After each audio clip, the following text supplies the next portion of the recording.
gentlemen, for everything you said. Welcome, everyone. My name is Jana Koti, and I am very pleased to be here with you, and I am be walking through our guest speakers through the conference. But before we start, I have important information for you, and that is for those of you who speak Spanish, please don't forget to turn on your English speaking mode, and also you will have a chance through the day to ask questions, and we will collect those questions, and we will go through all of them at the panel session at the end of the day. But for now, enjoy the conference. And let me please introduce you our first speaker, Dr. Batzler from ASCEM Group AG, Germany. The floor is yours.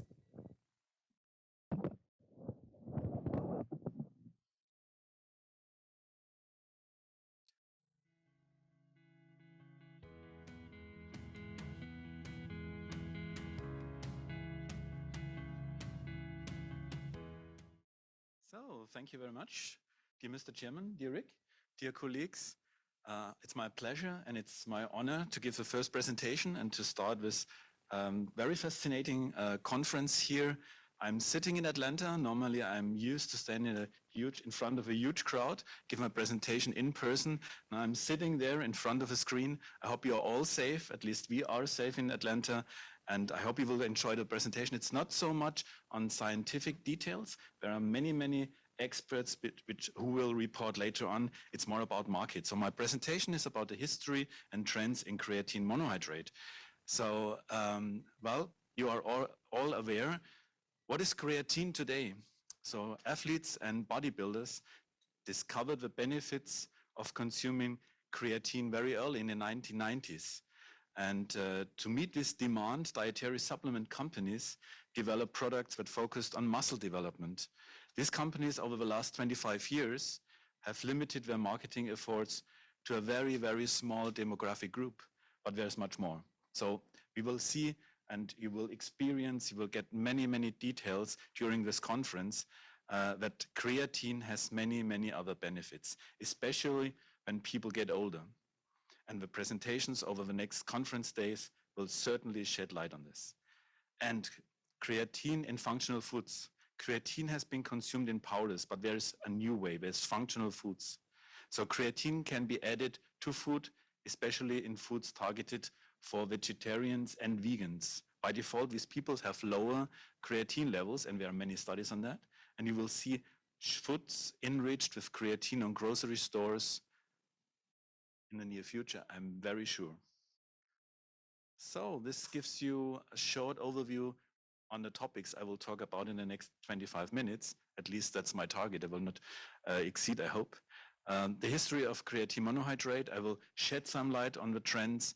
I will report on new creatine market, on plant-based nutrition, on creatine in health markets, touch some key topics which are very prominent today. And I will report a little bit on creatine sustainable production, which is very important nowadays. And let me start with the first slide to give some remarks on food supplements. So food supplements have paved their way in the middle of our society. They're improving general body function. They're improving energy availability. They're improving body reactions. They're improving muscle functions, and we will see many presentations later on, I'm sure. And they are improving also mitochondrial functions. So all these functions are covered by today's modern food supplements. When we look especially into the creatine market, there is strong evidence in endurance, strength, and health benefits. And especially for creatine, there is very strong evidence in strength and size. You may want to have a look on the table, which is on the left side of this graph. So you see some specific examples of ingredients and their evaluation in terms of enduring strength, size, and health. let me dig a little bit more deeper into the topic. So creatine, as you all know, it's a natural component in the human body, and in its high energy form, phosphocreatine plays a central role in the energy metabolism. And I think it's especially important to mention that this is relevant for different type of cells. So it's relevant, of course, this defines the traditional market in muscle cells, but also in brain and in other different type of cells, and many colleagues will explain this topic later on. Of course, phosphocreatine serves as a spatial energy buffer, and the human body, as we all know, has a creatine pool, and it is recommended that 3 to 5 grams per day intake is recommended, and there is no loading dose requirement. And we have no accumulation of creatine in the body because it's excreted very easily through the water pathway. So this is another very important topic when we are talking about creatine. And there are, as we all know, an anaerobic and aerobic energy pathways in the human body. And the regeneration of adenosine triphosphate from adenosine diphosphate by phosphocreatine is 40% faster than by the respiratory chain and 10% faster than through glycolysis. So the traditional market is, of course, also focused on professional athlete development, and the nutritionists of professional athlete teams, they can make use of a very broad and large practitioner's toolbox. And of course, creatine is part of it. It has a positive influence on strength. It has reported benefits in injury curing. It has benefits in brain aspects. And of course, it intensifies and it strengthens the training effects. Creatine, of course, started in sports focusing on muscle strength and muscle building. But there are many, many scientific studies which report on the various benefits creatine has. And the creatine is enhancing strength and hypertrophy. It has benefits in high intensity intermittent speed trainings. It has benefits in anaerobic endurance performance. And it improves functions in young and in elderly people. So especially, and I think Steve also reported on this topic, that we are getting older. We all do. There is nobody who is staying on this planet. So everybody has, of course, this topic sooner or later. And of course, and there is also benefit on aerobic endurance performance. In Europe, we have these systematic and this approval process, but there are health claims. So there is one specific health claim, which is focusing on the physical performance in high intensity exercise. But creatine, and I mentioned that already before, has benefits which are going beyond bodybuilding and weight training. And there are reported benefits in track and field, in team sports. We will hear a presentation also from persons who are involved in nutrition recommendations at professional sport teams, in soccer, in basketball, and many others, in swimming, in water sports, for especially also in kayaking, in canoeing, rowing, cycling, and in other sports. So it's not, creatine has benefits not only in bodybuilding. And I took this picture, and when I designed this slide, I took it from a presentation from Dr. Marshall, who is leading the medical team at a soccer team, a professional soccer team in Germany. So creatine has many, many benefits in athletes' performance. It's an important molecule for explosive energy needs, for training and regeneration. I touched this topic before, for protecting mitochondria, or very important cells dealing with energy generation in the body, protecting myocytes, of course, protecting the central nerve system, improving cognition. And this is a benefit which is also has paved its way in the central of our society, and reducing the need of sleep and fatigue syndromes. And we will also have a presentation which is dealing with creatine in fatigue especially. And it has a positive influence on mood. So all these benefits play a role in professional athlete development. Let me spend some words on the global market trends in creatine. So we see evolving consumer lifestyles. So sports nutrition is expanding from bodybuilders into fitness and healthy living. We see many influencer in marketing activities. When you go to social media, you see many people who are spreading the word on positive effects of creatine. And creatine is now in the phase, and creatine products are now in the phase of market introduction in plant-based nutrition. So plant-based and also plant-based protein products are growing. And I think Steve also mentioned that before, there's an increasing focus on premium creatine. You just want to make sure that you have the purest creatine that you intake and digest in your body, because it's your body. It's no body of anybody else. The global creatine market trends create new markets in food and beverages. Food and beverage applications for creatine offer significant market growth potential.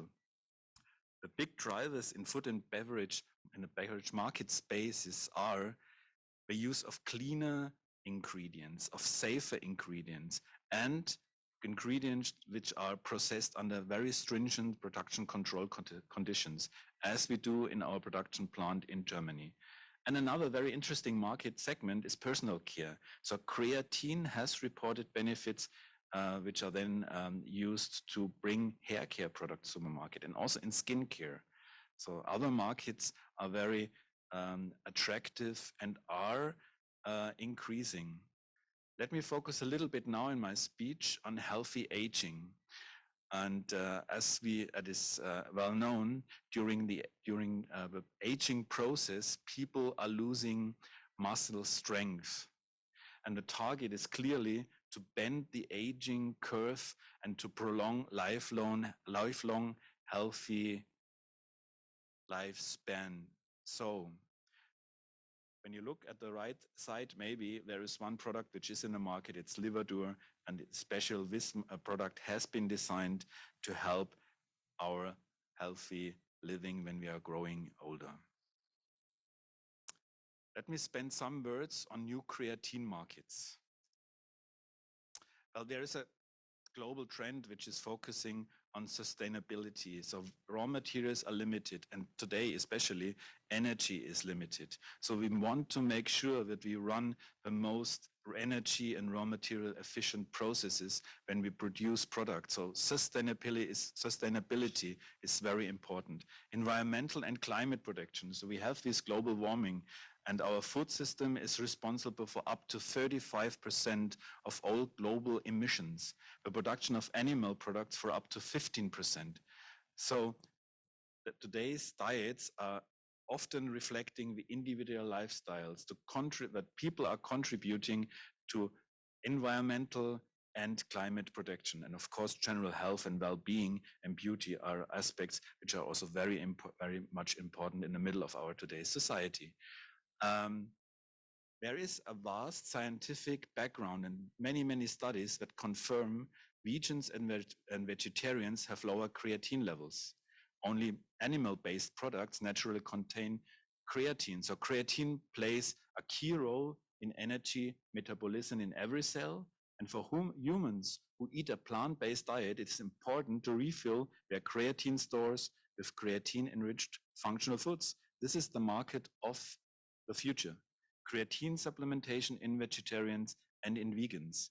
So creatine increases the total creatine concentration in muscles, in plasma and red blood cells. It increases the muscular and neurophysiological performance, and creatine supports the energy metabolism of muscle, brain, and especially important today of immune cells. Foods can be enriched by creatine Creapure as functional ingredient and can be added to a very broad product range to dairy products like yogurt. Imagine you stand up in the morning, you take a yogurt, you take a spoonful of creatine, and you're done. Very easy. And the market of meat substitutes is especially growing worldwide. And I am now in the United States, and you all eat burger in the United States. There are a plant-based burger patties now available. This is the market for pure creatine. and confectional and bakery products, cereals, bars, muesli. Just take a spoon of creatine, mix it to your muesli, and you're done today. So enrich your plant-based alternatives with pure creatine and take care of your health.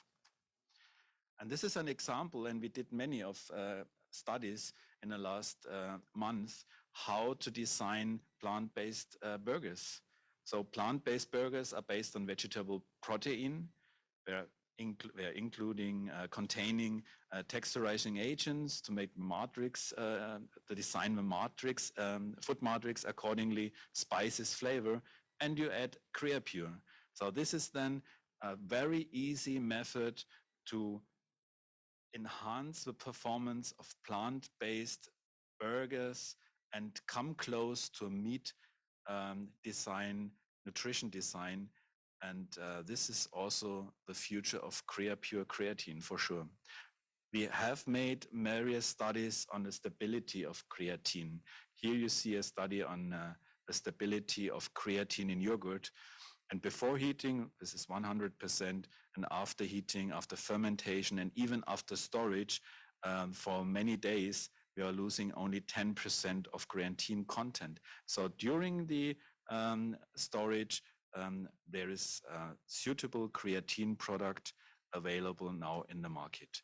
This is a study on burger patties, and the same, we did the preparation study. We included CreaPure creatine into burger patties, and also after the heating in 2 steps, pre-frying and cooking in the oven with steam, we find high content of creatine.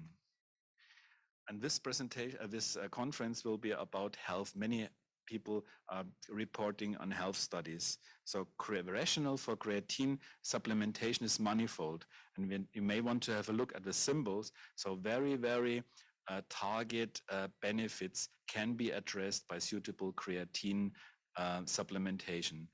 And we may want to have possible effects on the right-hand side, acute injury, immobilization, heart topics, lung topics, and again, mitochondrial topics, which is mitochondria, as I mentioned already before, the very important cells for energy metabolism in the human body. And the new markets, as we see it, the benefits for creatine in health are evolving. So creatine supplementation supports the cognitive function, and particularly as people are aging. It supports a healthy glucose management, supports heart metabolism, is suitable to improve immune cell activity, is beneficial for skin health, and there are further claims which are now in the pipeline, one existing. It has benefits, creatine has benefits for adults over the age of 55. So my last slides are then focusing a little bit on sustainable creatine production. As you may know, we are the only creatine producing company outside of China. We run a state-of-the-art production technology in a dedicated good manufacturing plant for food ingredients in Germany. We have a quality department which is analyzing every single production batch, and every single production batch is then qualified, and we have many of these certificates you need to know, you need to have to bring the product into the market in dietary supplements and also in food applications. And here's a picture of many vessels and many pipes, and a very clean one. You can literally eat from the floor in this plant. We run the state-of-the-art production in Trostberg, and we run a sustainable water-free production process and free of any contaminants you may think of. And we run a very efficient, energy-efficient catalytic process. That means we make efficient use of raw materials and energy. And sustainability is one of the key topics in this industrial work today. And this is good news for our customers. We are expanding the CreaPure production in 2022. There will be more production capacity available in this growing market.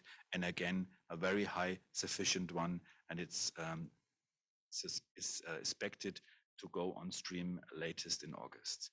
And we focus very much and place very much emphasis on energy, safety. I get a notice 2 minutes. So energy and safety, health and quality. And we have these certifications, and very important today, we have to invest in all this control, in the certifications. And I think we are a perfect partner in creatine technology. So let me come to my last slide. And I would like to sum up my presentation with this last slide. So this is my takeaway. Creatine was associated with maximizing sports potential. Still is, and this is great. And creatine can help people live better lives as they age. This is even better. And creatine can now be consumed in food, off grocery store shelves, and that is good for the planet. Thank you very much for listening to me, and I wish you all a very nice conference. Thank you very much.